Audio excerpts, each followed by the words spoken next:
دیکھو کہ اس دنیا میں اس وقت ہو کیا رہا ہے، اور اسی کے لیے وہ حدیث میں سنایا کرتا ہوں، آج تو یہ درس قرآن میں بات آ گئی ہے،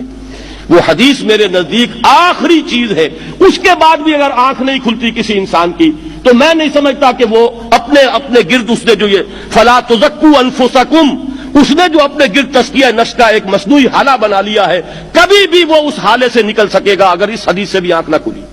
اور وہ حدیث کیا ہے؟ مولانا اشرف علی تھانوی نے اس کو اپنے جو خطبات جمعہ ہیں ان میں نقل کیا ہے، بیہقی کی روایت ہے، اوحى اللہ عز وجل الى جبرائیل علیہ الصلوۃ والسلام ان اقلب مدینۃ کذا وکذا باہلھا،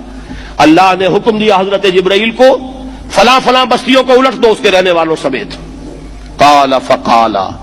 حضور نے فرمایا، اس پر حضرت جبرائیل نے عرض کیا بارگاہ خداوندی میں، ان فیھا عبدک فلانا لم یعصک طرفۃ عین، پروردگار اس بستی کو الٹ دوں، اس میں تو تیرا فلاں بندہ بھی ہے جس نے کبھی پلک جھپکنے جتنی دیر بھی معصیت میں بسر نہیں کی۔ اب آپ اندازہ کیجئے، یہ جو ہے نا اپنے آپ کو رگڑنا اور مانجنا اور پوری زندگی رگڑنے میں اور مانجنے میں لگا دینا، ہم بعض بزرگوں کے تذکرے میں سنتے ہیں اتنے اللہ والے تھے کہ ان کا گھوڑا بھی کوئی مشکوک دانہ نہیں کھاتا تھا، اور وہ خود جو ہے وہ انگریز کی عدالت میں بیٹھے ہوئے اور انگریز کی نوکری کر رہے تھے۔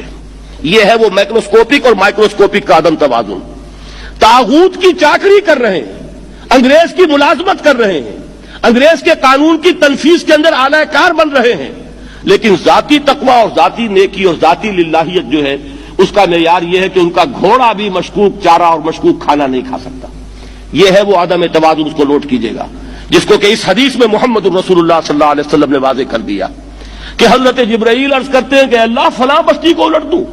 اس میں تو تیرا فلاں بندہ بھی ہے جس نے پلک جھپکنے جتنی دیر بھی معصیت میں بسر نہیں کی۔ ذاتی نیکی کا اب اس سے اونچا کوئی مقام کوئی شخص مجھے اگر بتا سکے تو میں اس کا مرید ہو جاؤں گا۔ اس سے اونچا کوئی مقام ہوگا کہ آنکھ جھپکنے جتنی دیر بھی کسی نے معصیت میں بسر نہیں کی، ذاتی نیکی کی معراج۔ لیکن حکم کیا ہوا بارگاہ خداوندی سے؟ قال فقال، حضور نے فرمایا، اللہ تعالیٰ نے حکم لیا جبرائیل کو، اقلب علیہ وعلیہ، الٹو اس بستی کو، پہلے اس بدبخت پر پھر دوسروں پر۔ کیوں؟ فإن وجهه لم يتمعر في ساعة قط، اس لیے کہ اس کا چہرہ کبھی میری غیرت میں سرخ نہیں ہوا، اس چہرے کا رنگ نہیں بدلا۔ بے غیرت انسان، بدیاں پھیلتی رہیں، میرے دین کو روندا جاتا رہا، میری شریعت کی دھجیاں بگڑتی رہیں، عوامر کا مذاق اڑایا جاتا رہا، نواہی کے لیے دنیا کے اندر جن چیزوں سے میں نے روکا اس کے لیے فلسفے تراشے گئے،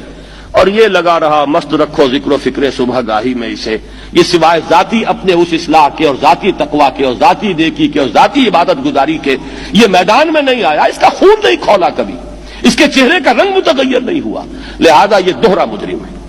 یہ ہے وہ تصور جو یہاں پر نوٹ کیجئے۔ ہاں، اس کے یہ معنی بھی نہیں ہے کہ نماز بھی نہیں پڑھ رہے، روزہ بھی نہیں رکھ رہے، اقامت دین کے کارکن ہیں، فرض نماز آ گئی ہے وہ چلی جا رہی ہے، جماعت کا کوئی اہتمام نہیں ہے۔ اب یہ دو انتہائیں ہیں، ایک انتہا یہ کہ وہ تزکیہ نفس جو ہے